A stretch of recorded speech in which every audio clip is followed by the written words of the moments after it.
ఈ మధ్యకాలం చూస్తే ఒక 2-3 నెలలుగా చూస్తే గన రైతాంగం తీవ్రమైన ఇబ్బందుల్లో ఉన్న పరిస్థితిని చూస్తున్నాం.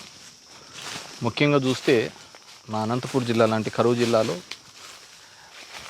ఈరోజు హార్టికల్చర్ అనేది ఎక్కడా లేని విధంగా చాలా బాగా ఉంది అన్నమాట. ముఖ్యంగా కడప అనంతపూర్ జిల్లాలో ఇప్పుడు ఎప్పుడూ లేనంత విధంగా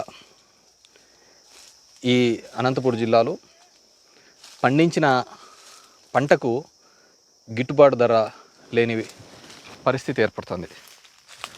అది ఏ పంట అయినా తీసుకున్నా కానీ అలాంటిది ఉంది. హార్టికల్చర్ ఒక 25% 30% ఉంటే మిగతాదంతా కూడా గ్రౌండ్ నట్ కానీ రెడ్ గ్రామ్ కానీ ఇలాంటి దానిల మీద ఎక్కువగా ఆధారపడి ఉంటారు. ముఖ్యంగా కోవిడ్ లాంటి సమయంలో చాలామంది కూడా సాఫ్ట్వేర్ ఉద్యోగులు ఊర్లలో ఉన్నప్పుడు వాళ్ళకున్న భూమిలో అది 5 ఎకరాలో 10 ఎకరాలో అప్పుడు ఇంటి దగ్గర ఉన్నామని చెప్పేసి ఉద్దేశంతో చాలా హార్టికల్చర్ కూడా ఎక్కువగా పెట్టుకోవడం జరిగింది. సరే, ఎందుకంటే ఆ రోజు ఉన్న రేట్లు కూడా పోయిన గవర్నమెంట్లో ఉన్న రేట్స్ కంపేర్ చేస్తే అది వేరుశెనగ కావచ్చు, కంది కావచ్చు, చీనీ కావచ్చు, అదేవిధంగా మామిడి కావచ్చు, అరటి కావచ్చు, చాలా మంచి ప్రైజింగ్తో ఉండేది. కొద్దిగా రైతాంగం కూడా వీటి మీదకి ఇంట్రెస్ట్ చూపిస్తూ రావడం జరిగింది. కానీ ఈ మధ్య చూస్తే కనుక మనం ఒక 6 months నుంచి కూడా చూస్తే వ్యవసాయం మా జిల్లాలో పంట పండించినప్పటికీ కూడా గిట్టుబాటు ధరలు లేని పరిస్థితి. నాకు తెలిసి ఆంధ్రప్రదేశ్ అంతా కూడా ఇదే పరిస్థితి ఉందనుకుంటున్నాను. ఎందుకు అంటున్నానంటే మన మిర్చి రైతులను గుంటూరులో చూడడం జరిగింది. జగన్మోహన్ రెడ్డి గారు పోయి అక్కడ పోయి పరామర్శించడం జరిగింది. అదేవిధంగా కర్నూలులో చూడడం జరిగింది. ఆనియన్ రైతులు అక్కడ కూడా ఇబ్బంది పడుతున్న పరిస్థితి. టమోటో రైతులు నిరంతరము కూడా మా ప్రాంతం నుంచి మొదలు పెట్టుకుంటే మదనపల్లి వరకు కూడా గిట్టుబాటు ధర లేక రోడ్డు మీద పడవేయడము. ఢిల్లీ కటింగ్ దోసకాయలు కావచ్చు, ఇవి కూడా కావచ్చు, వీటన్నిటినీ కూడా గిట్టుబాటు ధర లేక అలాగే వదిలేసిన పరిస్థితిని చూస్తున్నాం. అదేవిధంగా ఈ మధ్యకాలంలో చూస్తే ఒక 1-2 నెలల కిందట కూడా విపరీతమైన ఈదురుగాలులు వచ్చి చాలా చోట్ల ఆ చెట్లు పడిపోయే పరిస్థితి. ముఖ్యంగా నా నియోజకవర్గంలో చూస్తే దాడితోట, దొరిగిల్లు, పినదరి ఇలాంటి ప్రాంతంలో కూడా బాగా పడిపోవడం జరిగింది. నాకు తెలిసి ఎక్కడ ఎల్నూరులోనో ఎక్కడ ఆత్మహత్యా ప్రయత్నం కూడా రైతులు చేసుకునే పరిస్థితి. అప్పుడు ఒకటి కొద్దిగా స్పందించడం జరిగింది తప్ప తర్వాత ఆ మూమెంట్కి ఏదో ఒక స్టేట్మెంట్ ఇచ్చి దాన్ని తప్పించుకోవడం ప్రయత్నం చేసినారు తప్ప నిజమైన సాయం రైతులకు అందలేదు.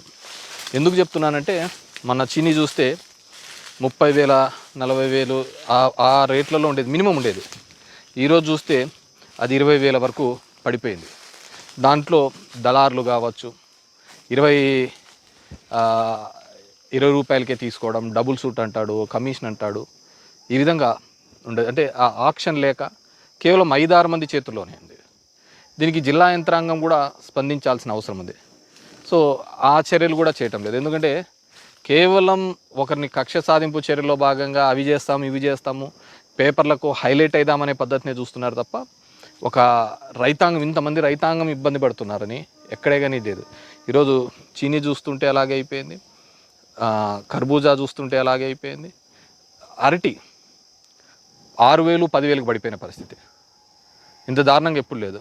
మన ఎప్పుడు చంద్రబాబు నాయుడు గారు అక్కడికి వచ్చినప్పుడు చెప్తున్నారు, అనంతపురం జిల్లాకు వచ్చినప్పుడు ఇక్కడిది విదేశాలకు కూడా పోతుందంట అరటి అని. విదేశాలకు పోతుంటే రేట్ ఎక్కడ?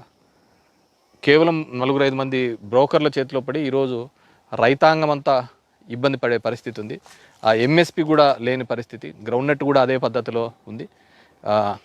నేను మొన్న ఎప్పుడో అగ్రికల్చర్ ఆఫీసర్తో మాట్లాడి ఏమిందంటే అదేదో పచ్చ పురుగు వచ్చింది సార్, బయటికి బాగా ఏపుగా కనపడుతుంది కానీ కింద కాయలు కూడా లేవు వేరుశెనగకు అని చెప్పే పరిస్థితి. దోసకాయ చూసినామంటే 60 రూపాయలతో మొదలైనది ఇప్పుడు 4 రూపాయలు 5 రూపాయలకి రావడం జరిగింది. అంటే ఇవన్నీ రింగ్ చేస్తున్న చంద్రబాబు నాయుడు ఈ మధ్యన అక్కడ ఇక్కడ ఆపి వాళ్ళను వీళ్ళను అందరినీ నిలబెట్టి మన ఒక బార్బర్ షాప్ లేకపోవడం చూసినాము, మళ్ళీ ఒక మెకానిక్ షాప్ లేదో ఏమైనా కావచ్చు.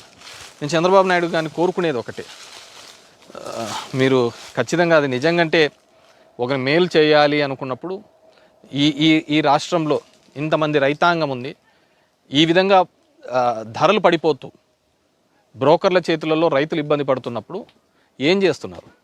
జిల్లా యంత్రాంగం ఎక్కడైనా కానీ స్పందిస్తుంది. మంత్రి అచ్చెన్నాయుడు గారు ఏమైనా మీటింగ్స్ పెట్టుకున్నాడా? ఎక్కడైనా మీటింగ్లు పెట్టుకున్నట్టు కనపడలేదే.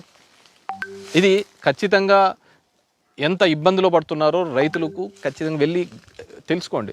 మీరు ఎక్కడైనా మీటింగ్ వెళ్ళినప్పుడు మీరు వెళ్తున్న ఆ బార్బర్ షాపు, మెకానిక్ షాప్తో పాటు ఆ రైతుల తోటలోకి వెళ్ళండి, ఆకస్మికంగా వెళ్ళండి, లేదంటే ఒక మార్కెట్ యార్డ్కి వెళ్ళండి. అక్కడ మార్కెట్ యార్డ్లో ఏ విధంగా గిట్టుబాటు ధరలు వస్తున్నాయో చూడండి. మన మేనిఫెస్టోలో చాలా చెప్పినాం రండి, గిట్టుబాటు ధరలు అని అవి అని ఇవన్నీ ఎన్నో చెప్పినాం. కానీ దయచేసి ఒకసారి మార్కెట్ యార్డ్లోకి వెళ్ళండి, తెలుస్తుంది కదా ఎంఎస్పి ప్రైస్ ఏ విధంగా ఉంటుందో అని చెప్పేసి. కేవలం ఒక కక్ష సాధింపు చర్యల భాగంగానే యూజ్ చేస్తున్నారు. కానీ జిల్లా యంత్రాంగం అంతకంతకు విఫలమైపోయింది. ఎందుకంటే మీ ప్రియారిటీస్లలో అగ్రికల్చర్ లేదు.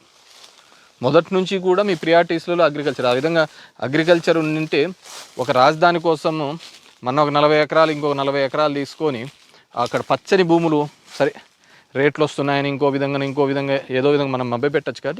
కానీ మన తిండే ఫుడ్కు కూడా గిట్టుబాటు ధర లేకుంటే వ్యవసాయం పండించాల్సిన రైతు కూడా ఇబ్బంది పడే పరిస్థితి ఏర్పడుతుంది.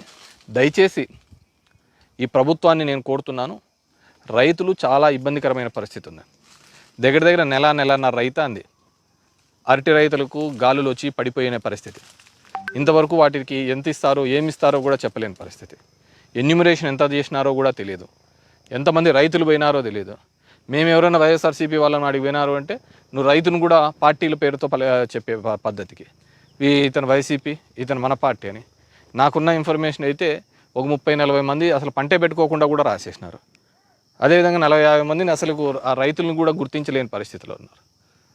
సో ఇది నిజంగా దౌర్భాగ్యమైన పరిస్థితి. రైతు అనే వ్యక్తి చాలా ఇబ్బందుల్లో ఉన్నాడు. వాటర్ టేబుల్ కూడా, బోర్లు కూడా చాలా వరకు తగ్గిపోతున్న పరిస్థితి. అంటే బేసిక్గా సమ్మర్ వస్తుంది కాబట్టి ఖచ్చితంగా అవి బోర్లలో కూడా నీళ్లు తగ్గుతాయి. వీటిని ఇమ్మీడియట్గా రెస్పాండ్ అయ్యి మీ అగ్రికల్చర్ మినిస్ట్రీ కానీ సీఎంఓ కానీ ప్రత్యేక చొరవ చూపుకొని దీని మీద రెస్పాండ్ కాకపోతే ఈ దళారుల చేతిలో ఖచ్చితంగా రైతు నాశనం అవుతున్నాడు. మనం బయట చూస్తుంటే నేను ఎవరో చెప్పినాను, మునగకు కూడా రేటు పడిపోయింది నిన్న అని. ఎట్లా అంటే ఎవడు ఇంటర్ఫీర్ కావటంలే. గతంలో ఒక భయం అనేది ఉండేది. ఈ విధంగా ఎవడైనా ఏంటంటే గవర్నమెంట్ నేను కొంటానని ప్రొక్యూర్ చేయడానికి వచ్చింది. నాకు ఐ డూ రిమెంబర్ పోయిన గవర్నమెంట్లో చీనీ 1,00,000 వరకు కూడా పోయింది టన్ను. ఈరోజు ఏంది 15,000 20,000 వరకు ఉంది. దాన్ని దాటాలంటే కష్టమవుతుంది. మళ్ళీ డబుల్ సూట్ అంటాడు, పర్సంటేజ్ అంటాడు. నాట్ ఓన్లీ ఇదే కాదు, వేరుశెనగలోనూ అలాగే వచ్చింది. అసలు దీని గురించి రివ్యూ మీటింగ్లు పెట్టుకుంటేనట్లు కనపడటం లేదు. అగ్రికల్చర్ గురించి ఎంతసేపు నేను కూడా రోజు బ్యానర్ ఐటమ్ చూస్తున్నాను. ఎంతసేపు ఆ పెద్ద పెద్ద బిల్డింగ్లు ఫోటోలు చూపించడము, వాళ్ళని కేసులో ఇరికిచ్చిన వీళ్ళని కేసులో ఇరికిచ్చిన ఇవి కనపడతానే తప్ప అగ్రికల్చర్ గురించి మీరు వచ్చిన ఈ సంవత్సరంలో ఎన్ని రివ్యూ మీటింగ్స్ పెట్టుకుని మీరు తీసుకునే యాక్షన్స్ ఏంటి? మీరు పెట్టుకునే యాక్షన్స్ వల్ల ఎంతమందికి రిజల్ట్ గ్రౌండ్ లెవెల్లో కనపడుతుంది.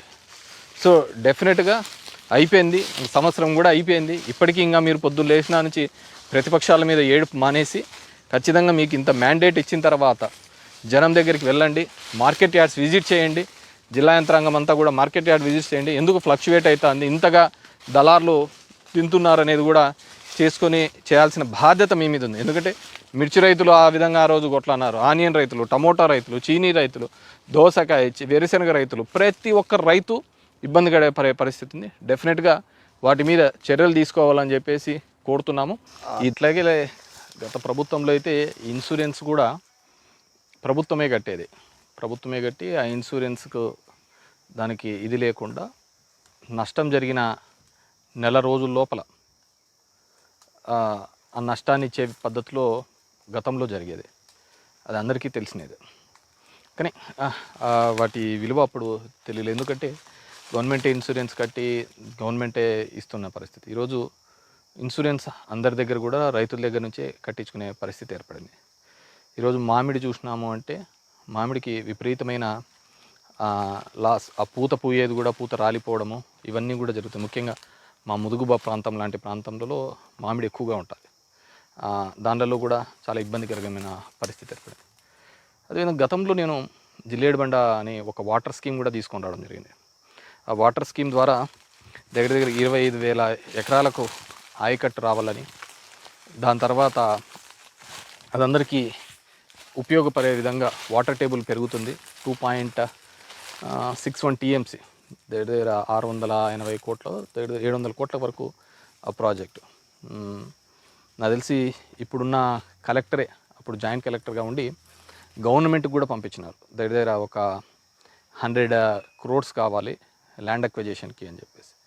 సో దాని తర్వాత ఒక మంచి గిట్టుబాటు రేటు కావాలని అక్కడ రైతులు అడగడము, ఆ రేటు వచ్చే విధంగా ఏర్పాటు చేస్తామని కూడా చెప్పడం జరిగింది. దాని తర్వాత కూటమి వచ్చిన తర్వాత కూడా వీళ్ళు కూడా పోయి అక్కడ పోయి హామీ ఇవ్వడం జరిగింది, ఆ రేటు వచ్చే విధంగా చేస్తామని. కానీ ఎక్కడ పట్టించుకున్నారు? ఆ ల్యాండ్ అక్విజిషన్ డబ్బులన్నా రిలీజ్ చేయిస్తే నా వరకు నేను చేసేదంతా కూడా ఆ ఇబ్బందిగా ఉన్న పరిస్థితిలో ఒక ప్రాజెక్టు శాంక్షన్ చేసి దగ్గర 200-300 కోట్ల రూపాయలు ఖర్చు కూడా చేయించడం జరిగింది. నాకు తెలిసి కాంట్రాక్టర్ రూపాయి కూడా బిల్లు వచ్చినట్టేం తెలియదు.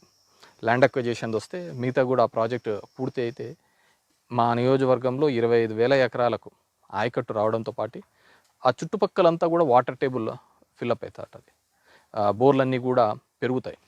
కాబట్టి వీటన్నిటి మీద కూడా దృష్టి సారించకుండా కేవలము ఆ పేపర్ల ప్రకటనకు దీనికి మాత్రమే పరిమితమవుతున్నారు తప్ప గ్రౌండ్ లెవెల్లో ఉన్న ఇబ్బందుల గురించి పట్టించుకోకపోవడం నిజంగా దురదృష్టం. జిల్లా యంత్రాంగము అలాగే ఉంది, వాళ్ళు అలాగే పనిచేస్తున్నారు. కింద లెవెల్లో ఉన్న ఆర్డీఓలు వీళ్ళైతే ఆ మట్టిని అమ్ముకుంటా అంటే దానికి వచ్చే లెక్క మీద వీళ్ళు ఆశపడి అట్లే ఉన్నారు. ఎక్కడైనా రైతాంగం గురించి కూడా ఆలోచించలేని పరిస్థితిలో ఉన్న చాలా దురదృష్టకరమైనది. ఏనాటికైనా కూడా కూటమి ప్రభుత్వం ఇప్పటికైనా స్పందించి రైతుల్ని ఆదుకోవాలి. ఇబ్బంది పడుతున్న వీళ్ళందరికీ కూడా అండగా ఉన్నాము అని చెప్పే బాధ్యత ఉంది. ఎందుకంటే చాలా హామీలు ఇవ్వడం జరిగింది. సరే, పథకాల గురించి అది మీరు ఎప్పుడు చేస్తారు ఏంది అనేది తర్వాత చూస్తాం.